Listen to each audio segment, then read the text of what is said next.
কি খবৰ আপোনালোকক? আশা কৰোঁ সকলো ভালেই আছে। আজি মোৰ এইটো ইউটিউব চেনেলৰ ফাৰ্ষ্ট ব্লগ হয়। সকলোৱে যাতে মৰম আশীৰ্বাদ কৰে যেন। আৰু পোনপ্ৰথমে মোৰ পৰিচয়টো দি লৈছোঁ। মোৰ নাম হৈছে মোহন গগৈ, ঘৰ হৈছে ধেমাজি আৰু এখন সৰু গাঁৱৰ পৰা বসবাস কৰোঁ। মোৰ পৰিচয়টো ইমানেই।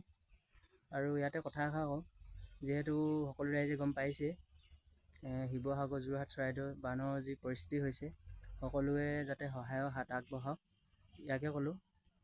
মই গৈ আছোঁ ধেমাজি ঘুগুহা দৌল, আপোনালোকেও দেখাইছোঁ। আজি মই বৰ্তমান আছোঁ ধেমাজি ঘুগুহা দৌল। ইয়াত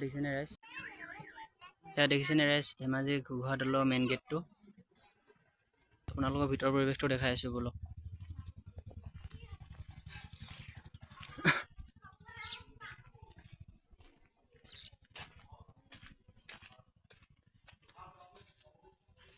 টিলিঙাটো দেৰি হ'ল বাৰু, হ'লেও বজাই লৈছোঁ। অহাটো দেৰি হ'ল, অহাটো ৰাতিপুৱাই আহিব লাগিছিলে। সেইটো কাৰণে এতিয়া ভিতৰত সোমাবলৈ বেয়া হৈছে, নোসোমাওঁ আৰু আপোনালোকক বাহিৰৰ পৰাই দৃশ্যটো দেখাই দিছোঁ। এয়া হৈছে আহোম ৰজা শিৱসিংহৰ দিনত নিৰ্মাণ কৰা শিৱদৌল। এয়া দেখিছেনে?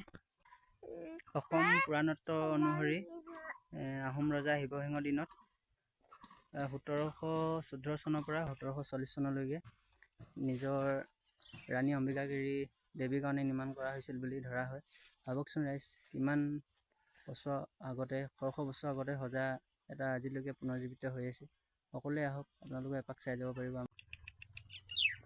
বৰ্তমান এতিয়া ইয়াত শিৱ পূজা কৰা হয়, আপোনালোকেও আহিব পাৰে ইয়াত শিৱ বাবাৰ কাৰণে আপোনালোকে পূজা এভাগ আগবঢ়াবলৈ। কি ধুনীয়া পৰিৱেশ চাওকচোন।